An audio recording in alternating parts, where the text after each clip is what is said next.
अस्सलाम वालेकुम नाजरीन, सईद बलोच एक नई वीडियो के साथ आपकी खिदमत में हाजिर है। नाजरीन, जैसा कि आप जानते हैं कि मौजूदा चीफ़ जस्टिस काजी फ़ायज़ ईसा साहब की जानिब से कुछ अहम तकर्रियाँ की गई हैं, जिनमें एक तो उनके सेक्रेटरी हैं जो उन्होंने अपना ओहदा संभालने के फ़ौरी बाद तैनात किया, और दूसरे उनके स्टाफ ऑफिसर हैं जिनके ऊपर तनकीद की जा रही है, और इस तनकीद की वजह क्या है ये भी जानने की कोशिश करेंगे।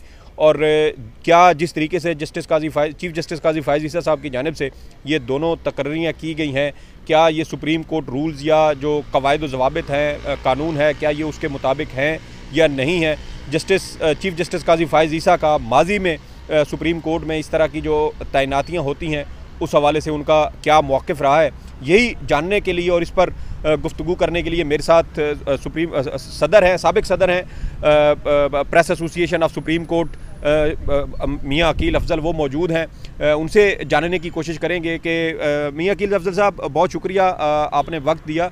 ये बताएं, ये जो चीफ़ जस्टिस काजी फ़ायज़ ईसा साहब ने अपना नया सेक्रेटरी तैनात किया है, इस सेक्रेटरी का ओहदा क्या होता है, और क्या बाहर से इस तरीके से कोई बंदा सुप्रीम कोर्ट में इतनी अहम पोजीशन पर, जो चीफ़ जस्टिस का सेक्रेटरी होगा, उनके तमाम जो अमूर है उनकी ना सिर्फ उसने देखभाल करनी है, बल्कि चीफ़ जस्टिस के जो जजमेंट्स होंगे जो उन्होंने लिखने हैं वो उस हवाले से भी तमाम अमूर की निगरानी करेगा, उनकी नकलो हरकत भी उनको मालूम होगी, उसको भी वो ध्यान रखेंगे। सिक्योरिटी के इशूज़ हैं, बहुत सारे मामलात हैं। क्या एक ऐसे बाहर के बंदे को जिसका कोई तजर्बा ना हो, क्या उसको इतनी अहम ज़िम्मेदारी देना, क्या ये मुनासिब लगता है आपको?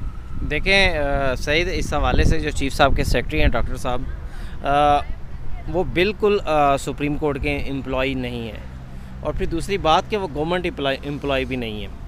वो प्राइवेट एक यूनिवर्सिटी के एम्प्लॉई थे, और उधर से डायरेक्ट उनको यहाँ पर सुप्रीम कोर्ट में secretary to chief justice of Pakistan, मेरे ख्याल से बहुत बड़ा होता है। और आपको शायद याद होगा कि जस्टिस काजी फ़ायज़ ईसा साहब के दौर के अंदर कह रहा हूँ, बंदयाल साहब के दौर के अंदर माजी के दो रजिस्ट्रार हैं, नोटिफिकेशंस जब होते थे तो काजी साहब ने एक दफ़ा पूछा भी था रजिस्ट्रार साहब से कि आप ये रोस्टर किसके कहने के ऊपर चेंज करते हैं, आप ये केसेस किस तरह मुकर्रर करते हैं। तो जब प्रेशर काजी साहब ने बढ़ाया तो रजिस्ट्रार साहब ने सेक्रेटरी इरशाद साहब होते थे बंदयाल साहब के साथ, तो उनका नाम ले दिया। तो इस पर उन्होंने क्या किया, एक सेक्रेटरी जो है वो कोर्ट चलाता है। इस वाक़े को सुनाने का मेरा मकसद ये है कि सेक्रेटरी टू चीफ जस्टिस, क्योंकि चीफ जस्टिस हर शख्स से ख़ुद बात नहीं करता। चीफ जस्टिस सिर्फ अपने सेक्रेटरी से कहता है कि ये रोस्टर चेंज कर दो, ये ट्रांसफ़र कर दो, ये फ़लाँ कर दो, ये वो कर दो, तो आगे सेक्रेटरी उसको आगे अंजाम देता है, इम्प्लीमेंट करवाता है, उसको इम्प्लीमेंट करवाता है, आगे इन्फॉर्म करता है कि भाई ये बात है। तो बहुत अहम होता है। तो इससे पहले चीफ जस्टिस बनने से पहले जस्टिस काजी फ़ायज़ ईसा की जानिब से बाकायदा रजिस्ट्रार सुप्रीम कोर्ट के बाहर से लेने के ऊपर बड़े एतराज़ात किए जाते थे, और ये कहा जाता था कि जनाब रजिस्ट्रार जो है वो कम से कम हम में से होना चाहिए, ख़ास तौर के ऊपर जब 2-3 रजिस्ट्रार इस तरह के थे जो ब्यूरोक्रेट्स को सुप्रीम कोर्ट में एज ए रजिस्ट्रार लगाया गया, तो उसके ऊपर काजी साहब ने लेटर्स भी लिखे थे। नहीं, तो वो जो एक पीटीआई के दौर में एक रजिस्ट्रार साहब थे, उनको तो इन्होंने बाकायदा वज़ीर आज़म हाउस का जासूस भी करार दिया था कि वो ब्यूरोक्रेट है, और क्योंकि जो पिछली जॉब उनकी थी वो वज़ीर आज़म हाउस में थी और वहाँ से उनको इधर मुंतकिल किया गया था। और उसको वजह काजी साहब ने ये बताई थी कि ये फिर जो बाहर से जो इस तरह लोग लिए जाते हैं उसकी वजह से उन लोगों का इन्फ्लुएंस सुप्रीम कोर्ट के अंदर बढ़ जाता है। तो देखें, अब काजी साहब ने आते ही चंद घंटों के अंदर ये अपॉइंटमेंट्स की हैं, हल ऑथ टेकिंग के बाद। जी उसी दिन तीन अपॉइंटमेंट्स की गई हैं, रजिस्ट्रार की, सेक्रेटरी टू चीफ जस्टिस की और स्टाफ ऑफिसर की।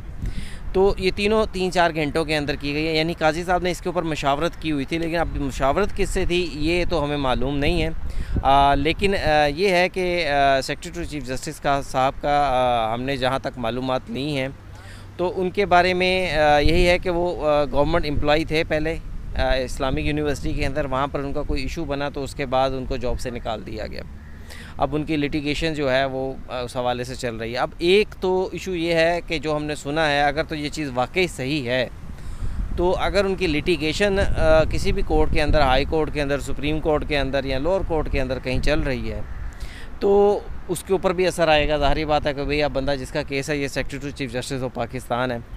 फिर दूसरा ये है कि जब आप यूँ सेक्रेटरी, ख़ास तौर पे सेक्रेटरी, आपको जब सुप्रीम कोर्ट का कोई भी जज अपॉइंट होता है उसी दिन, दूसरे दिन, चौथे दिन उसको एक स्टाफ दे दिया जाता है। उस स्टाफ के अंदर सेक्रेटरी भी शामिल होता है, जो सुप्रीम कोर्ट का ही मुलाजिम होता है, जो सुप्रीम कोर्ट का मुलाजिम होता है। और वो सेक्रेटरी, जब वो जज रिटायर होता है तो वो सेक्रेटरी जो है फिर दोबारा से वैकेंट आ जाता है। फिर जब नया जज आता है उसके साथ आ जाते हैं। जैसे मैं आपको बताऊँ कि नाम नहीं लेता, मैं नाम नहीं लगा था कि फ़लाँ के साथ था, फ़लाँ के साथ था, हम नाम नहीं लेते। वो जजेस चेंज होते रहते हैं, वो सेक्रेटरी रोटेट करते रहते हैं, जो वैकेंट हो जाते हैं। हाँ, वैकेंट रोटेट हो जाते हैं।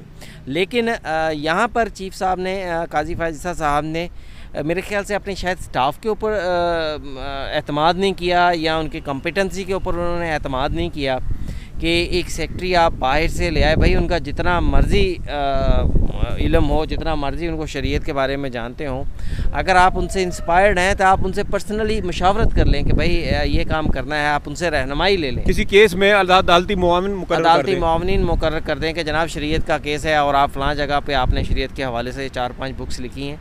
लेकिन इस तरह सुप्रीम कोर्ट में ला कर डायरेक्ट अपॉइंटमेंट करना, और मेरे ख्याल से ग्रेड 19 या इससे अबव की अपॉइंटमेंट हो गई है। तैनाती का कोई इश्तिहार भी नहीं दिया गया। हम इसको बड़ा इजीली करते हैं, हम कहते हैं ग्रेड 17 या उससे अबव की अपॉइंटमेंट होगी। चलो, वैसे उनका जो स्टाफ ऑफिसर है, उन्होंने लिखा हुआ है प्रेस रिलीज में कि वो ग्रेड 18 का है। तो अगर स्टाफ ऑफिसर ग्रेड 18 का है तो सेक्रेटरी तो यकीनन फिर उससे ऊपर ही होगा। लेकिन हम चले मान लेते हैं। तो जब सुप्रीम कोर्ट के अंदर किसी भी का केस आता है, कोई भी आम केस आता है, तो सुप्रीम कोर्ट का पहला सवाल ये होता है कि भाई इसका इश्तिहार आपने कहाँ दिया। ग्रेड 17 से ऊपर हमारी जजमेंट है कि कोई भी अपॉइंटमेंट जो होगी वो FPSC के बगैर नहीं हो सकती। तो यहाँ डायरेक्ट अपॉइंटमेंट कर ली गई 3-4 घंटों के अंदर।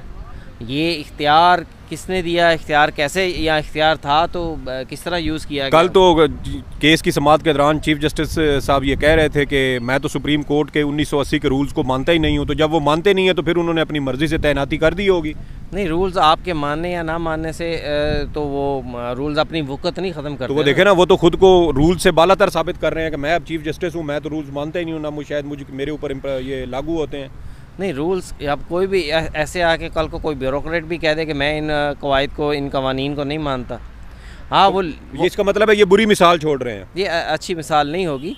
इस हवाले से ज़ाहिर बात है, आपने एक प्रेसिडेंट सेट करना है, आपने हर जगह पे डिस्कस होना है आपका जो प्रेसिडेंट सेट कराएंगे। और फिर उसके साथ साथ ये भी होगा कि लोग आप देखेंगे कि हमारा चीफ जस्टिस ऑफ पाकिस्तान, और चीफ जस्टिस ऑफ पाकिस्तान का अहदा अपनी जगह पे उसका एहतराम, जस्टिस काजी फायज़ ईसा को का स्ट्रेचर जहाँ तक लोगों पहुँचा हुआ है, उस स्ट्रेचर को मद्देनज़र रखते हुए उन्हें आम चीफ जस्टिस की निस्बत ज़्यादा एहतियात करनी चाहिए।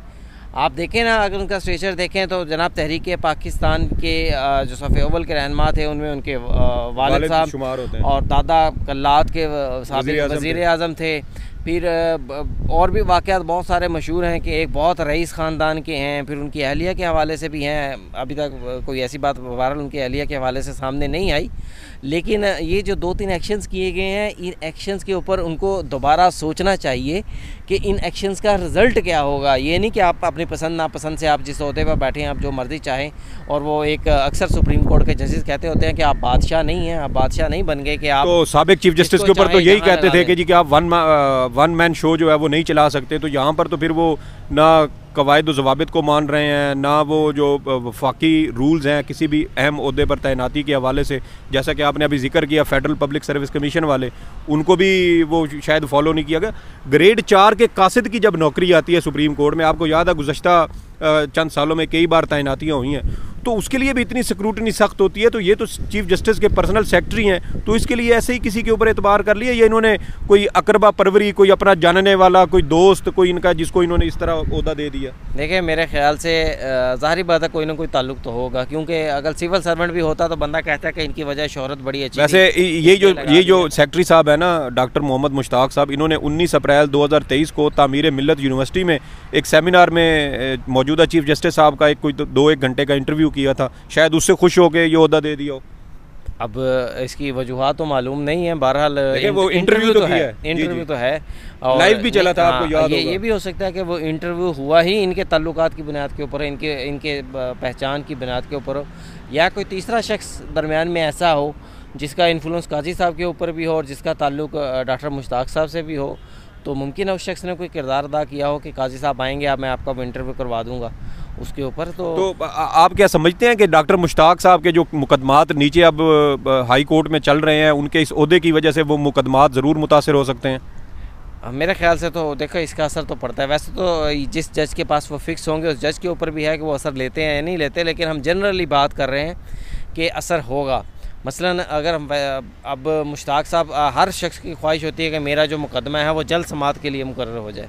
अब अगर डॉक्टर मुश्ताक साहब रजिस्ट्रार हाई कोर्ट से कहेंगे कि यार मेरा केस पड़ा हुआ उसको लगाओ ना, वक्त से अपने जो उसका एक टाइम फ्रेम है उससे पहले वो लग जाए, तो वो एक तरह की वो सहूलत तो है ना, से पहले लग जाए, या वो यार वो जज साहब के पास जाएंगे, जनाब ये कौन है, ये डॉक्टर मुश्ताक साहब हैं, जनाब ये सेक्रेटरी टू चीफ जस्टिस लगे हुए हैं आजकल, इनका केस तो मनपसंद जज के सामने भी लग सकता है। देखें आप मेरे मुंह में अपनी बातें ना डालें, ठीक है, लेकिन ये सारी हो तो सकता है, चीज़ें हो सकती हैं, ये चीज़ें हो सकती हैं और शायद होंगी भी। सही। अच्छा, अगर इनके होते हुए यहाँ इनके केस हाई कोर्ट से होते हुए सुप्रीम कोर्ट में आ जाएं तो क्या ये मफादात का टकराव नहीं होगा? वैसे तो हम देखते हैं कि काजी साहब बहुत अपराइट जज जो है वो ख़ुद को कहते हैं, आइन कानून से नीचे वो आते नहीं हैं, लेकिन यहाँ पर वो जो चीज़ें कन्फ्लिक्ट ऑफ इंटरेस्ट है, आप क्या समझते हैं कि चीफ जस्टिस अपने ही सेक्रेटरी का केस जब फिक्स करेगा तो उससे किस तरह का एक जो तासुर है वो अवाम में और दीगर लोगों में जाएगा? देखिए वो तो अगर हम कोई बात करेंगे तो सुप्रीम कोर्ट के बहुत सारे एम्प्लॉइज़ के केसेस जो यहाँ पर काम करते रहे हैं, जब उनके इश्यूज़ बनते हैं तो उनके मुकदमात की अपीलें यहाँ सुप्रीम कोर्ट तक आती हैं, तो असर तो होता है। लेकिन हम इसमें थोड़ा सा मार्जिन दे देते हैं जजेस को कि सुप्रीम कोर्ट में बड़े अपराइट जजेस मौजूद हैं जो कि इस केस के अगर कोई ऐसा केस उनके सामने आएगा भी तो वो मेरिट्स के ऊपर फैसला करेंगे। सही। लेकिन नॉर्मली एक चीज़ ज़रूर होती है कि हमने देखा है कि अगर हाई कोर्ट का भी चीफ जस्टिस किसी पीएन को निकाल दे, हम बड़े अफसर की बात नहीं करते, पीएन को निकाल दे और उसके बाद वो पीएन या वो बड़ा ऑफिसर जो भी है, अक्सर ये केसेस आते रहते हैं असिस्टेंट रजिस्ट्रार के और सर्विस मैटर्स आते रहते हैं, तो उसके ऊपर कोई कोर्ट हाथ नहीं डालती जल्दी कि जनाब फ़लाँ हाई कोर्ट के चीफ जस्टिस ने ये कर फैसला दिया, हम उनके अगेंस्ट किस तरह जाएं। तो बहरहाल इन चीज़ों का असर होता है और काजी साहब को इसमें एहतियात बरतनी चाहिए थी कि दो लोग बाहर से लाने की बजाय अगर आपके साथ जो स्टाफ है, जो स्टाफ ऑफिसर भी कहते हैं कि अब आके इन्होंने नया किया, पहले तो सेक्रेटरी सारी मामला देखा करता था। नहीं देखें, मैं आपके बात ये करने लगा हूँ कि आपके साथ जो स्टाफ है मुमकिन है आप उनकी प्रोफेशनली सर्विसेज से आप खुश ना हो, सेटिस्फाइड ना हो, तो आप सुप्रीम कोर्ट के अंदर उनके अलावा 10, 15, 20, 25, 30 लोग थे, आप किसी कोई और सेक्रेटरी की सर्विसेज ले सकते थे कि आप 2 जजेस की सेक्रेटरीज किसी जो हैं वो वैकेंट हैं, आप उनकी सर्विसेज ले सकते थे। आप सुप्रीम कोर्ट के किसी एडिशनल रजिस्ट्रार की, या अगर कोई बहुत ज़्यादा आपको था तो आप कोई सेशन जज या कोई इस लेवल का कोई बंदा ले आते जो आपके अपने शोबे से तो कम से कम जुडिशरी तो से तो होता, यूँ एक प्राइवेट पर्सन ना होता। तो ये चीज़ें हैं, इनका असर होगा, इसके ऊपर एहतियात करनी चाहिए थी। और मेरे ख्याल से काजी साहब को, चीफ जस्टिस ऑफ पाकिस्तान हैं, उनको मोरल्स के ऊपर, हाई मोरल्स के ऊपर इस चीज़ को मद्देनज़र रख के सोचना चाहिए और रिकन्सिडर करना चाहिए इन चीज़ों। अच्छा, ये जो स्टाफ ऑफिसर है, ये क्या समझते हैं कि ये ओहदा कहा जा रहा है कि साबिक चीफ जस्टिस इफ्तिखार मोहम्मद चौधरी के दौर में एक स्टाफ ऑफिसर हुआ करते थे, बाद में जो दीगर चीफ जस्टिस साहिबान हैं उनके साथ स्टाफ ऑफिसर नहीं होता था बल्कि उनके सेक्रेटरी वो तमाम मामलात देखते थे, तो अब इन्होंने दोबारा से एक और बंदा जो है वो स्टाफ ऑफिसर के तौर पर भी रख लिया, तो इसको आप कैसे देखते हैं? देखें, स्टाफ ऑफिसर की प्रेसिडेंट तो मौजूद है, पहले चीफ जस्टिस साहिबान के साथ होता रहा है, चलें 2-4 साल का गैप आ गया, हम उसमें मार्जिन दे देते हैं, लेकिन उसमें भी आप सुप्रीम कोर्ट के स्टाफ को तरजीह देते और यहाँ से किसी शख्स को ले लेते। अब पता नहीं इस चीज़ में क्या बदएतमादी है या सुप्रीम कोर्ट के स्टाफ को इस काबिल नहीं समझते कि ये उनके साथ तो ये काम नहीं कर सकते। अब जब सीनियर प्यूनी जज थे काजी साहब, बतौर सीनियर 3 जज सुप्रीम कोर्ट साबिक चीफ जस्टिस के बाद, तो उस वक्त भी इनके जो सेक्रेटरी थे, पर्सनल सेक्रेटरी, वो इनके रहे हैं और उन्होंने उनके बारे में हमने कभी नहीं सुना सुप्रीम कोर्ट में कि चीफ जस्टिस साहब ने अपने सेक्रेटरी के बारे में किसी किस्म की कोई नागवारी का या नापसंदीदगी का इजहार किया हो कि ये मेरा काम ठीक तरह से नहीं करता, कोई शिकायत शिकवा नहीं सुना। तो फिर वही आगे जब चीफ जस्टिस ये बने हैं, एलिवेट हुए हैं, तो फिर उन्होंने उसको कंटिन्यू क्यों नहीं किया? क्या कोई ऐसा आप समझते हैं कि कोई दरमियान में कोई और कोई रुकावट या कोई वजह है? नहीं, कुछ वजूहत तो होंगी ना, जिनकी बुनियाद के ऊपर उन्होंने सुप्रीम कोर्ट के बाहर के लोगों को, यहाँ अब वो कॉम्पिटेंट्स होंगे अपनी जगह के ऊपर, तो इन्होंने सोचा होगा जो ये 2 लोग हैं ये जो बाहर जिनको मैं अपॉइंट कर रहा हूँ इन जैसे नहीं है, ये भी हो सकता है। ठीक है। तो अब वो वजूहात, क्योंकि हमारे पास उस साइड का वर्जन नहीं है, तो इसलिए हम कुछ नहीं कह सकते कि उनकी सोच क्या थी। बहरहाल ये जनरली हम इसको बात देख रहे हैं कि जो सेट प्रिंसिपल्स हैं जो आपका कॉल ऑफ फेल है उसको उनके ऊपर ये चीज़ें पूरी नहीं होता। जी जी, बहुत शुक्रिया मियाँ अकील अफजल साहब। आपने सुना कि साबिक मौजूदा चीफ जस्टिस काजी फ़ाइज़ ईसा साहब के कॉल ऑफ फेल में यकीनन यहाँ पर एक वाज़े तौर पर तज़ाद नज़र आ रहा है कि जब वो दीगर चीफ जस्टिस साहबान अपने ओहदों पर थे तो वो रजिस्ट्रार सुप्रीम कोर्ट की तैनाती पर भी तनकीद करते थे और कहते थे कि ये जो रजिस्ट्रार सुप्रीम कोर्ट है ये सुप्रीम कोर्ट का एम्प्लॉइज़ होना चाहिए, बाहर के लोगों को सुप्रीम कोर्ट में नहीं आना चाहिए। और अब उन्होंने एक प्राइवेट शख्स को, जिसको इंटरनेशनल इस्लामिक यूनिवर्सिटी से नौकरी से बर्खास्त किया गया है और जिसके मुकदमात हाई कोर्ट में ज़ेरे इल्तवा हैं, क्या ऐसे किसी शख्स को यहाँ सुप्रीम कोर्ट के अंदर चीफ जस्टिस का सेक्रेटरी तैनात करना क्या ये मुनासिब है? क्या चीफ जस्टिस काजी फ़ाइज़ ईसा साहब को अपने कॉल और फेल में हम आंगी नहीं रखनी चाहिए? ये एक मामला था जो हमने आपके गोश गुजार करना था। सईद बलोच को इजाज़त दें। अल्लाह हाफ़िज़।